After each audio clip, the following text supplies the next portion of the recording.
est l'unique solution. Que ce soit pour des chats adoptés, que vous adoptez, nous, tous les chats que nous faisons adopter, s'ils sont chatons, la stérilisation est prévue, s'ils sont adultes, ils sont stérilisés. Mais également pour les chats adoptés, j'insiste beaucoup là-dessus, parce que souvent on me dit « on veut lui faire faire une première portée ». Ça me met hors de moi. Hors de moi. Parce que il n'est pas nécessaire de faire faire, je vous l'ai dit, une première portée à une petite chatte de 6 mois qui n'a pas fini sa croissance. On en revient à l'exemple que je vous donnais tout à l'heure.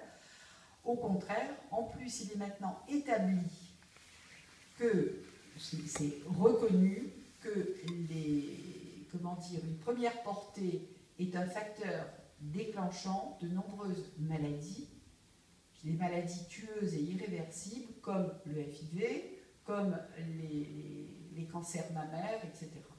Donc, de grâce, faites passer le message. Je compte que vous serez les messagers de cette bonne parole qu'on est en train de mettre au point ensemble.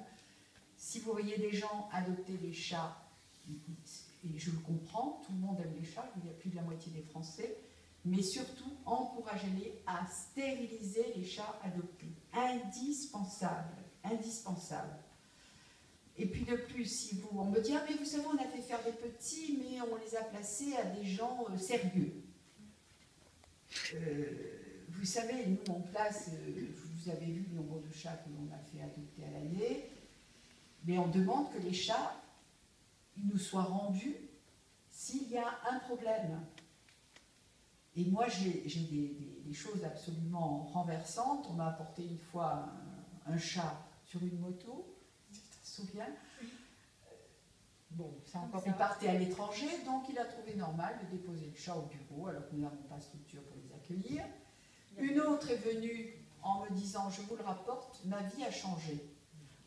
J'ai répondu, j'ai dit « mais vous avez une petite fille de 11 ans, je crois. Vous l'avez ramenée à la maternité, peut-être ?» Elle n'a pas compris mon sens de l'humour.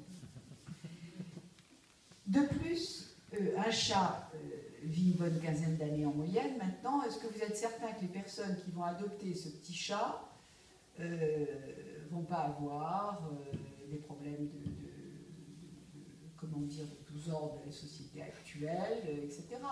Nous, on a une quantité de chats, donc ne placez pas, surtout pas sur Internet, des chatons trop petits. L'âge légal, c'est 2 mois et demi, et c'est vraiment petit, 2 mois et demi. Donc, ne donnez pas des chatons qui servent, entre autres, d'alimentation pour les nacs, les serpents. Oui.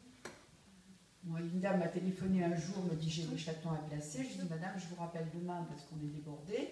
Je la rappelle normal. Elle me dit il y a une asiatique qui est venue qui les a tous pris. Il y en avait 9. Et je dis quel âge? Oh, ils n'ont pas encore un mois. C'est de vous dire comment ils ont terminé. Voilà.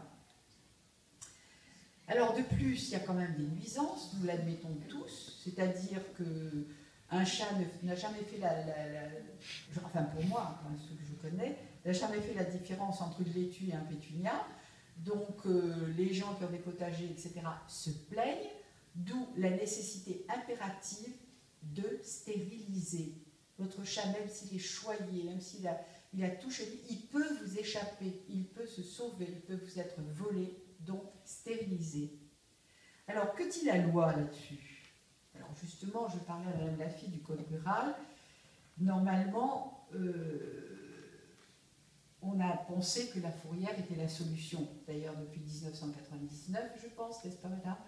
La fourrière, les communes ont une obligation de fourrière, et c'est là que sont intervenues les coupes sombres. Hein, on a...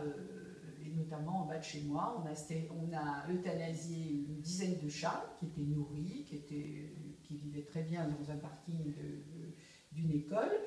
Et évidemment, d'abord j'ai créé l'association à cause de ça, parce qu'ils étaient tous stérilisés, mais on a eu des petites femelles qui sont arrivées, qui ont fait des chatons dans le coin, on a stérilisé les femelles, etc. Et un petit îlot qui s'est reconstitué. Voilà.